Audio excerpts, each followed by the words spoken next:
दुनिया पैसे से चलती है। पैसा हो तो इंसान क्या नहीं कर सकता। लेकिन क्या आप अपनी वेल्थ को अपने बैंक अकाउंट में पड़े पैसे से तोलते हैं?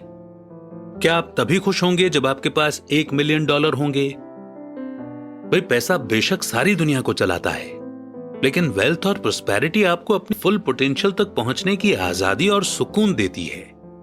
और इन्हीं कुछ बातों को लेकर के प्रस्तुत है आज की book summary, the psychology of wealth. Doctor Charles Richards एक साइकोथेरेपिस्ट, ऑथर, स्पीकर और एजुकेटर हैं। उन्होंने फॉर्च्यून 100 कंपनी के कई सीनियर एग्जीक्यूटिव को मैनेजमेंट और लीडरशिप स्किल्स में 10 साल ट्रेनिंग दी है। उनके क्लाइंट की लिस्ट में IBM, General Motors, Sony, Apple, Motorola और होंडा जैसे बड़े बड़े ब्रांड्स शामिल हैं। इसके अलावा चार्ल्स दुनिया के अलग अलग देशों में सेमिनार, लेक्चर और वर्कशॉप वगैरह भी कंडक्ट करते रहते हैं। तो अगर आप अभी तक अपनी वेल्थ की डेफिनेशन डिसाइड नहीं कर पाए हैं या नहीं समझ पाए हैं, तो फिर आइए इस बुक समरी की शुरुआत करें और वेल्थ और प्रोस्पेरिटी को सही मायनों में समझें। शुरू करते हैं आज की book summary, the psychology of wealth. क्या वेल्थ की कोई फिक्स डेफिनेशन हो सकती है कि इतना पैसा तो इंसान के पास होना ही चाहिए?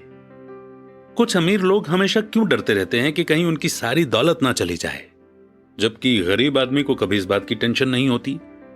उसके पास जो है वो उसी में खुश रहता है। तो आखिर क्या फर्क है एक अमीर आदमी की सोच में और एक गरीब आदमी की सोच में? वेल्थ और सक्सेस को लेकर सबका नजरिया अलग है क्या, या हर इंसान का पैसे के साथ रिश्ता अलग है? पैसे को लेकर आपका जो एटीट्यूड या नजरिया है वो फाइनेंशियल स्टेटस पर डिपेंडेंट नहीं है। ये समरी आपको अमीर और सक्सेसफुल लोगों की कहानी बताएगी, जिनकी शुरुआत काफी मामूली और आम माहौल से हुई थी, लेकिन हालात ने उन्हें जो कुछ भी सिखाया, उन वैल्यूज के दम पर और रिस्क लेकर, खुद को दांव पर लगाकर उन्होंने अपने लिए वेल्थ की डेफिनेशन खुद क्रिएट की।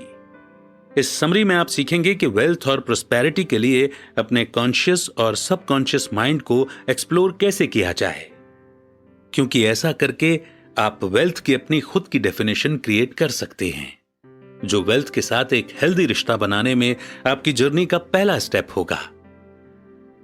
आप वेल्थ की साइकोलॉजी के एलिमेंट्स के बारे में भी जानेंगे, जिसमें हमारी self esteem, responsibilities, risk taking capacity, achievements, determination और अपने चैलेंजेस से बाहर निकलना जैसी चीजें शामिल हैं। यह आपको सिखाएगी कि अपना पैशन और ड्रीम खुद कैसे ढूंढना है, और यहां से आपको एक क्लियर पिक्चर दिखना शुरू हो जाएगी कि आप कहां जाना चाहते हैं। आप देखेंगे कि अपनी लाइफ की इस कार की ड्राइविंग सीट पर आप बैठे हैं।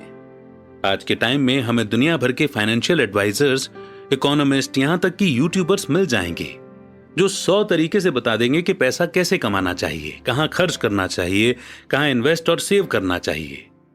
लेकिन इस समरी का मकसद आपको और ज्ञान देना बिल्कुल नहीं है, बल्कि आपको बताएगी कि अपनी लाइफ में एक सेंस ऑफ एबंडेंस कैसे लाया जाए और कैसे अपनी फाइनेंशियल लाइफ का पर्पस ढूंढा जाए।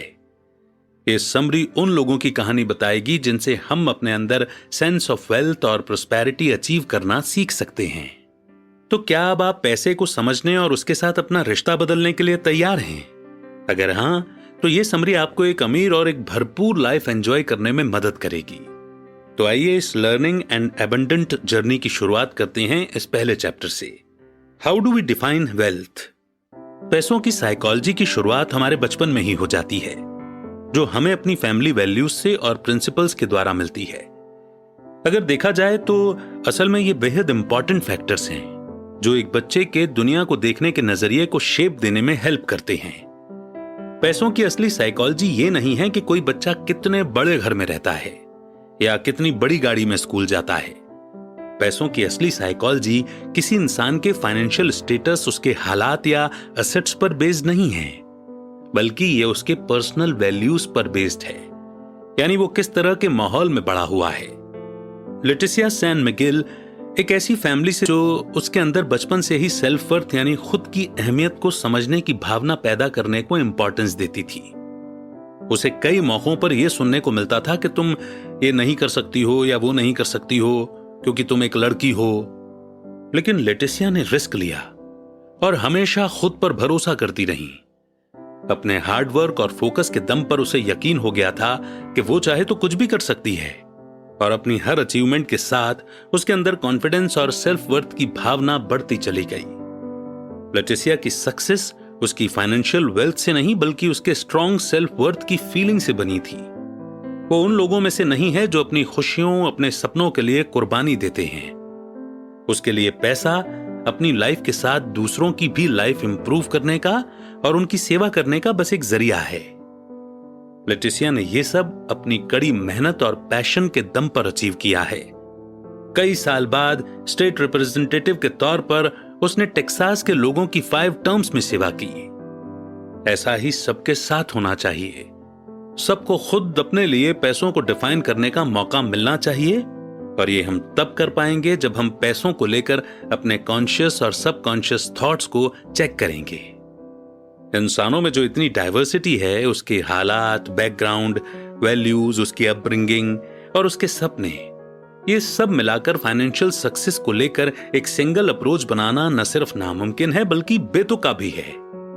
जितना बेस्ट आप अपनी सक्सेस डिफाइन कर सकते हैं उतना और कोई नहीं कर सकता। फाइनेंशियल एसेट्स वेल्थ को मेजर करने का सही तरीका नहीं है। बेशक सोसाइटी आपको यह मानने के लिए मजबूर करती रहे, इसके मायने अपने एसेट्स की अकाउंटिंग करने से कहीं ज्यादा हैं। इसे हम लॉटरी विनर्स का एग्जाम्पल लेकर बेहतर तरीके से समझ सकते हैं।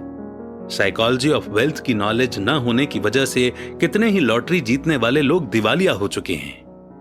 जो लॉटरी विनर्स किसी तरह अपनी कमाई बचाने में कामयाब रहे और अपना पैसा ग्रो करने का तरीका निकाल पाए, असल में उनके अंदर लॉटरी जीतने से पहले ही एक सॉलिड इमोशनल फाउंडेशन थी। आज न जाने कितने ही लोग अपनी लाइफ से दुखी हैं और पैसे की कमी के लिए हालात का रोना रोते हैं। अगर कभी उनकी लॉटरी लग जाए तो उन्हें लगता है कि सब परफेक्ट हो जाएगा, अब उनके सारे सपने पूरे हो जाएंगे और लाइफ एकदम स्मूथ चलेगी। लेकिन लाइफ कभी परफेक्ट नहीं होती। यहां तक कि अमीर से अमीर लोग भी प्रॉब्लम और चैलेंजेस फेस करते हैं। उतार चढ़ाव सबकी लाइफ में आते हैं, फिर चाहे आप कितने ही स्मार्ट या किस्मत वाले क्यों ना हों। अगर आप इस माइंडसेट के साथ इन मुश्किलों को फेस करते हैं कि आप कभी नहीं हार सकते या दौलत से कभी खाली नहीं हो सकते, तो यकीन मानिए आप चाहे जो भी कर लें पर दिवालिया होने से नहीं बच सकते। लेकिन अगर आप इन मुसीबतों का सामना एक क्लियर हेड के साथ करते हो, बिना किसी घमंड के, तब जाकर आप अपनी असली प्रोस्पेरिटी अचीव कर पाएंगे। रिस्क और फेलियर लोगों को ग्रेट प्रोस्पेरिटी अचीव करने से नहीं रोक सकते। अगर प्लान ए काम नहीं कर रहा है तो अल्फाबेट में और भी लेटर हैं ट्राई करने के लिए। अपने गोल्स तक पहुंचने के लिए और अपने ड्रीम्स पूरे करने के लिए वो किसी भी हद तक जा सकते हैं।